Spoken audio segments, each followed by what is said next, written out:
90 రోజుల కోర్సు పూర్తి చేస్తే చాలు 100% ప్లేస్మెంట్ సపోర్ట్ తో సాఫ్ట్వేర్ జాబ్ మీ సొంతం. వెంటనే కోడ్ జ్ఞాన్ డెస్టినేషన్ ని సంప్రదించండి. నమస్తే, welcome back to Suman TV. నేను మీ సంజయ్. ఈ రోజు మనతో పాటు ఉన్నారు తోడు నీడ ఫౌండర్ రాజేశ్వరి అమ్మగారు. మ్యామ్తో మాట్లాడే రిలేషన్షిప్స్ గురించి కొన్ని టిప్స్ తెలుసుకుందాం. నమస్తే అమ్మ. నమస్తే సంజయ్. అమ్మ, భార్య భర్తల మధ్య ఏదైనా గొడవ అయిందంటే చుట్టూ ఉన్న రిలేటివ్స్ కానీ, చుట్టాలు కానీ, వేరే ఫ్రెండ్స్ కానీ ఎవరన్నా చూసుకుంటే ఎందుకు నీకేం తక్కువ, ఇలాంటి వ్యక్తితో నీకు ఎందుకు ఈ గొడవలు, నీకు ఎందుకన్నా మంచి వ్యక్తి దొరుకుతాడు వదిలేసా అని చెప్తుంటా. అదే వాళ్ళ విషయానికి వచ్చేసరికి ఇలాంటి గొడవలు ఏమైనా జరిగితే ఏం చేస్తాం, కర్మని భరిస్తూ ఉంటారు. మీరు అన్నట్టుగా ఏం చేస్తాం, భరించాల్సిందే అని ఓర్పుగా భరిస్తూ ఉంటారు. ఎందుకు ఎదుటి వాళ్ళకి వచ్చేసరికి ఇలాంటి సలహాలు ఇస్తారు, ఎందుకు వాళ్ళ దగ్గరికి వచ్చేసరికి ఎలా భరిస్తారు? సలహా అనేది ఉచితం కదా, ఉచితంగా సలహా చెప్పడం బాగుంటుంది. రెండోది ఏంటంటే వాళ్ళ మనసు అటు ఇటు ఊగిసలాడుతున్నప్పుడు, అంటే ఏ వ్యక్తి అయితే సఫర్ అవుతున్నారో వాళ్ళు కలిసి ఉండాలా విడిపోవాలా అనే ఆలోచనలో ఉన్నప్పుడు ఇలాంటి సలహా వాళ్ళు విడిపోవడానికి ఎక్కువ ఆస్కారం ఉండేలాంటివి ఇస్తారు. ఒకటి, వాళ్ళకి ఆనందం కలగడం కోసం. భరించు అంటే ఆ వ్యక్తికి ఇష్టం ఉండదు, ఎన్నాళ్ళు భరిస్తాను అని అనిపిస్తుంది బాధపడే వ్యక్తికి. ఎందుకు వచ్చిన బాధ, విడిచిపారే అంటే అది తేలిగ్గా అనిపిస్తుంది. అవతల వ్యక్తి మనసుకు అనుకూలంగా చెప్తారు కొంతమంది. అందులో లాభమా నష్టమా, వాళ్ళ జీవితాన్ని మనం నష్టపరుస్తున్నామా లాభపరుస్తున్నామా అని చూడరు. నేను ఎలా చెప్తే అవతల వ్యక్తి సంతోషిస్తుంది, నేను ఎలా చెప్తే ఆ వ్యక్తితో నా రిలేషన్, నా ఫ్రెండ్షిప్ బాగుంటుంది, అంతవరకే ఆలోచిస్తారు. కానీ నేను ఇలా విడిచిపెట్టే అని చెప్తే ఆ అటు ఇటు ఊగిసలాడుతున్న మనిషికి నేను ఇలా చెప్తే అవును విడిచిపెట్టేయడమే బెటర్ అని విడిచిపోతే దాంపత్యం కూలిపోతుంది కదా అన్న ఆలోచన వీళ్ళకి ఉండదు. అది వాళ్ళకి అనవసరం కూడా. వాళ్ళకి ఎంతసేపటికి అవతల వ్యక్తికి అనుకూలంగా ఉన్న జవాబు చెప్పాలి. సలహా చెప్పడం ఈజీ కదా, ఏదో ఒకటి చెప్పేస్తాను. ఎప్పుడో ఈ టీవీ ప్రోగ్రాంలో ఇస్తున్నప్పుడే గొడవ వచ్చినప్పుడు వాళ్ళు ఏదో క్యాప్షన్ తప్పుగా పెట్టారు, ఆ క్యాప్షన్ తీసేయమన్నా. నేను క్యాప్షన్ మార్చండి అన్న. ఇప్పుడు మార్చడం కుదరదు అన్నారు. ఎవరితో మాట్లాడాలి నేను? అలాంటప్పుడు నేను ఎవరితో మాట్లాడగలుగుతాను, ఏం చేయాలి? అలాంటప్పుడు నాకు ఒక ఫ్రెండ్ సలహా ఇచ్చింది. ఎందుకు వచ్చింది మేడం అసలు మీరు ఈ టీవీలో ప్రోగ్రాంలు ఇవ్వకండి అనేసి. ఓకే అనుకుందాం, ఎవరు నష్టపోతారు? వాళ్ళకేం నష్టం లేదు, నేను కాబట్టి ఇంకోళ్ళని తీసుకుంటారు. కానీ ఏ కార్యక్రమం అయితే ముందుకెళ్ళాలి అనే తోడు నీడ గురించి నేను చేస్తున్నానో అది నేను పోగొట్టుకుంటాను కదా. అంతకంటే ఈ జరిగిన అన్యాయాన్ని నువ్వు 10 మందికి చెప్పు, ఎలాగో ఎవరు ప్రయత్నం చెయ్యి, పట్టుకో ఎవరినో ఒకరిని. నువ్వు ప్రయత్నం చేస్తే దొరుకుతారేమో, ప్రయత్నం చేయకుండా నువ్వు మానేయడం దాని శాశ్వతమైన సమస్యకు పరిష్కారం కాదు కదా. ఇలా ఉచితంగా సలహాలు ఇచ్చేవాళ్ళు ఎప్పుడు అలాంటివే ఇస్తారు. మా ఫ్రెండ్ ఇది స్టార్ట్ చేసినప్పుడు, ఎందుకండి అస్తమానం ఆ ఛానల్ చుట్టూ తిరుగుతారు, హాయిగా రెస్ట్ తీసుకోక, హాయిగా కూర్చోక, అసలు మీకు ఈ తోడు ఉండేది ఎందుకు, హాయిగా కూర్చోక, శుభ్రంగా పెన్షన్ వస్తుంది తిని కూర్చోవచ్చు కదా. హాయి అనేది ఇట్ డిఫర్స్ టు ఇండివిజువల్. కొంతమంది హాయిగా ఇంట్లో కూర్చుంటే ఆనందం, కొంతమందికి ఇంట్లో కూర్చుంటే ఆనందం అనిపించదు, బయట తిరిగితే ఆనందం. అది ప్రతి మనిషికి ఒకటే ఉండదు కదా. ఇప్పుడు ఈ చెప్పినవాడు ఆవిడ హౌస్ వైఫ్, ఆవిడకి ఆ కెపాసిటీ లేదు, ఆవిడ బయటికి రాలేదు, నాకు కెపాసిటీ ఉంది, నేను బయటకు వచ్చాను. ఆ చెప్పడంలో నాకు ఒక ఆనందం ఉంది. 10 మందికి ఏమైనా ఉపయోగపడితే ఉపయోగపడుతుంది, లేదా నా సంస్థకు ఉపయోగపడితే ఉపయోగపడుతుంది. అది మానేసి ఇంట్లో కూర్చుంటే నాకేమొస్తుంది?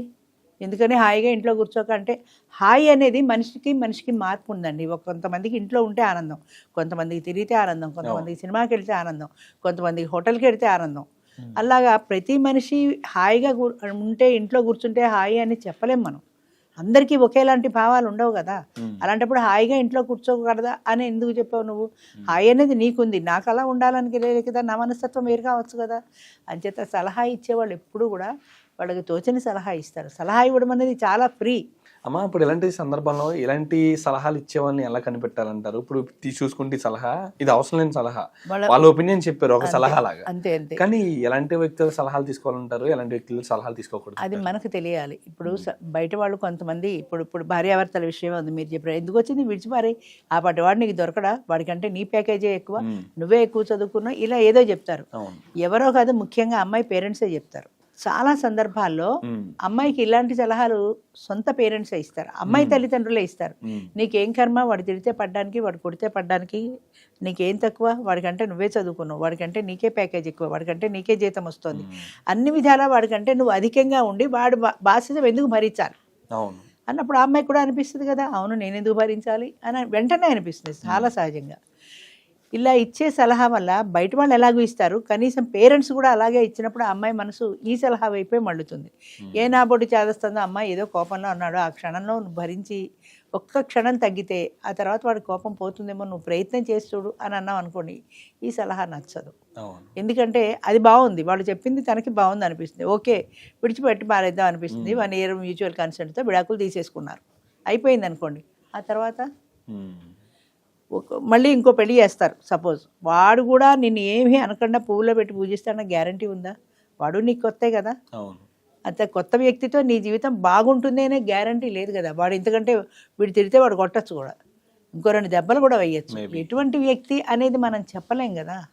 అంచేత మీరు ఇంకోటి, చాలామంది 7 సంవత్సరాలు 5 సంవత్సరాలు లివ్ ఇన్ రిలేషన్లో ఉన్నాం మాట్లాడుకున్నాం అంటారు. అలాంటి వాళ్ళల్లో కూడా చూస్తాము 7 సంవత్సరాలు మాట్లాడుకొని పెళ్లి చేసుకొని పెళ్ళి అయిన తర్వాత ఏడాది కూడా కలిసి ఉండరు. ఎందుకంటే 7 సంవత్సరాల లివ్ ఇన్ రిలేషన్లో ఎవరిళ్లలో వాళ్ళు ఉన్నారు. అదే ఫ్రెండ్షిప్ అనండి, పోనీ లివ్ ఇన్ రిలేషన్ కాదు, ఫ్రెండ్షిప్ అనండి. పార్టీల్లో పబ్బుల్లో కలుసుకున్నారు, హోటళ్లలో సినిమాల్లో కలుసుకున్నారు, కబుర్లు చెప్పుకున్నారు. ఆయనతో గడిపిన ఆ 2-3 గంటల్లో అన్ని స్వీట్ నథింగ్సే ఉంటాయి. నీ సమస్యలు ఆయనకి చెప్పవు, ఆయన సమస్యలు నీకు చెప్పడు. ఎందుకంటే ఉన్న కాసేపు మూడ్ పాడు చేసుకోవడం ఎందుకనే ఉద్దేశంతో సమస్యల గురించి డిస్కస్ చేయరు ఎవరు. హ్యాపీగా ఉండే కబుర్లే చెప్పుకుంటారు. ఇలా కొన్ని సంవత్సరాలు గడిచిపోతాయి, 4 ఏళ్ళు 5 ఏళ్ళు గడిచిపోయింది. 5 ఏళ్ళు చాలా హ్యాపీగా ఉన్నారు, ఒకళ్ళతో ఒకళ్ళు బాగా కలిసిపోయారు. కలిసిపోయారు అని పెళ్లి చేసుకున్నారు. పెళ్లి చేసుకున్న తర్వాత ఏడాది కూడా కలిసి ఉండలేరు. What is the reason? ఏంటి అయి ఉంటుంది? అంటే 1-2 గంటల కూర్చోవడంలో అన్ని స్వీట్ నథింగ్సే ఉన్నాయి. ఎప్పుడైతే ఇద్దరు 24/7 24 గంటలు ఒకే చోట ఒకే ఇంట్లో కలిసి ఉండడం మొదలుపెట్టారో, వాళ్ళ హ్యాబిట్స్లో కానీ వాళ్ళ యాటిట్యూడ్లో కానీ వాళ్ళ నేచర్లో కానీ చిన్న చితక డిఫరెన్స్లు కనబడతాయి. వద్దన్న ఇప్పుడు ఈయన లేట్గా వచ్చాడు అనుకోండి, ఏంటి ఇంత లేట్ అయింది అంటుంది ఆవిడ. చాలా చాలా సహజంగా ఆడవాళ్ళు అడిగే ప్రశ్న. ఆయన మూడ్ బాగుంటే అవును ఏదో పార్టీకి వెళ్ళా లేట్ అయిందని చెబుతాడు. మూడ్ బాగాలేదనుకో, నీకు చెప్పాలా? అక్కడ మొదలవుతుంది యుద్ధం. అంత చిన్న విషయంలో నీ చెప్పాలా అన్నప్పుడు ఈవిడ ఊరుకుంటే పోతుంది, ఊరుకోదు. ఎందుకు చెప్పక్కర్లా? నేను ఈ పెళ్ళాను కదా, నువ్వు నాకు చెప్పాల్సిన అవసరం లేదా? లేట్గా వస్తున్నాను, నాకు మెసేజ్ పెట్టాల్సిన అవసరం లేదా? నాకు ఫోన్ చేయాల్సిన అవసరం లేదని ఈవిడ ఫైర్ అయిపోతుంది. ఈవిడ ఫైర్ అయిందని ఆయన అలా చిలికి అది గాలివానే పెద్దదైపోతుంది. అంటే ఆ ఇద్దరిలో ఏ ఒక్కళ్ళు తగ్గకపోవటం వల్ల అక్కడ ఈగో ప్రాబ్లం వచ్చేసింది ఇద్దరికి. దాని ఫలితంగా మళ్ళీ ఇద్దరు విడిపోయే పరిస్థితి. ఇలా ఎన్ని పెళ్ళిళ్ళు చేసుకుని ఎంతమందిని చేసుకున్నా ఇదే పరిస్థితి కదా. అదే మొట్టమొదటి దాంట్లోనే కొద్దిగా మనం సర్దుకోగలిగితే ఆ ఈగో క్లాషెస్ వల్ల వచ్చేటువంటి ఒడిదుడుకులు తగ్గిపోతాయి కదా. ఈ సలహా పేరెంట్సో ఫ్రెండ్సో ఇవ్వడం కాదు, నీ మనసు నీకు చెప్పాలి. అవును విడిపోతేనే బాగుంటుంది. సపోజ్ విడిపోతే ఏ పాయింట్కి అయినా కూడా ప్లస్ మైనస్ రెండో ఆలోచించాలండి. ప్లస్ ఆలోచిస్తాం, బాగుంది చాలా, ఒకవేళ అది జరగకపోతే అని మైనస్ కూడా ఆలోచించుకోవాలి కదా. అంచేత సలహా అన్నప్పుడు ఏ అయితే ఇలా చేద్దాం, లేదంటే బి కూడా ఉండాలి. ఏ కాకపోతే బి అప్లై చేద్దామని. అంచేత పరీక్ష పాస్ అయితే IAS పాస్ అయితే కలెక్టర్ అవుతా, కరెక్టే. కానీ ఫెయిల్ అయితే ఏం చేయాలి? మళ్ళీ అప్లై చేయాలా, ఇక నాకు రాదు అని వదిలేయాలా అనే ఆలోచన రెండు కూడా ఉండాలి కదా. మైనస్లు ఆలోచించరు, ఎవ్వరూ కూడా మైనస్లు ఆలోచించరు, అన్నీ ప్లస్సే. నేను కలెక్టర్ అయిపోతాను అనుకున్నా, అవ్వలేదు, డిప్రెషన్లోకి వెళ్ళిపోతారు, లేకపోతే సూసైడ్ చేసేసుకుంటారు. లేకపోతే వినేవాళ్ళు ఎవరైనా ఉంటే నా బోటాళ్ళు ఫోన్ చేసి, అమ్మా నేను చాలా బాధలో ఉన్నాను. ఏమిటమ్మా నీ బాధ అంటే ఇది, నేనేదో అనుకున్నాను, నేను IAS ఆఫీసర్ అవుదాం అనుకున్నాను, అది అనుకున్నా ఇది అనుకున్నా, నేను అవ్వలేదు. అవ్వకపోతే జీవితంలో ఇది ఒక్కటే కాదు కదా. జీవితం అనేది చాలా విస్తృతమైంది, చాలా చాలా విషయాలు ఉన్నాయి జీవితంలో. ఇది ఓకే అవ్వలేదు, వదిలేసేయి, మిగతా విషయాలను చూసుకో. లేదా మళ్ళీ కట్టు, పట్టుదలగా చదువు, ఏదో ఒక రోజున పాస్ అవుతామో. లేదమ్మా నాకు చదివే ఇంట్రెస్ట్ లేదు, అయిపోయింది కదా, వదిలేసైపోని. నేను వదలలేను, నేను చదవలేను. రెండు ఎలా వస్తాయి? Either yes or no. ఈ రెండింటిలో ఏదో ఒకటి ఉండాలి. కావాలి అంటావా పట్టుదల బట్టి సాధించు, లేదు అంటావా నమస్కారం పెట్టి వదిలేసి వేరే దానికి వెళ్ళిపో. లేదు నేను పాస్ అయితే బాగుండేది కానీ పాస్ అవ్వలేదు కదా, నేను పాస్ అవ్వలేదు కాబట్టి నాకు చాలా బాధగా ఉంది, అంతే. దాంట్లోనే పెడుతుంది మైండ్, ఇంకా రెండో దానికి వెళ్ళదు. భార్యాభర్తల మధ్య కూడా ఎలాగ ఉండాలంటారా? భార్యాభర్తల మధ్య కూడా అంతే. అదే చెప్పాను కదా, ఎందుకు లేట్ వచ్చావు అనే విషయంలో చిలికి గాలివాన అవుతుంది. ఏదో ఆయన ఒక్క క్షణం ఓర్పు బట్టి నాకు ఇవాళ అనుకోకుండా ఏదో మీటింగ్లో లేట్ అయింది అని జవాబు చెప్పినా సరిపోతుంది.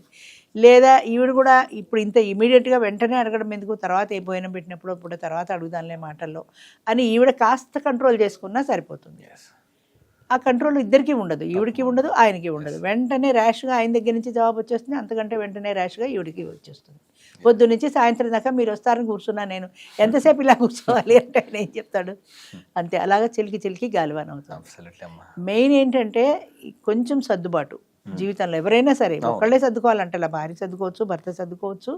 ఆ కొంచెం సర్దుబాటు ఆ క్షణంలో, ఆ తాత్కాలికంగా వచ్చినటువంటి ఆవేశంలో, కోపంలో మాట వదిలే బదులు ఒక్క క్షణం పట్టుకొని ఆగితే తగ్గుతుంది. అందుకే మన వాళ్ళు పూర్వం వాళ్ళు చూడండి, కోపం వస్తే 1, 2, 3, 4, 10 అంటే లెక్క పెట్టుకో అంటారు.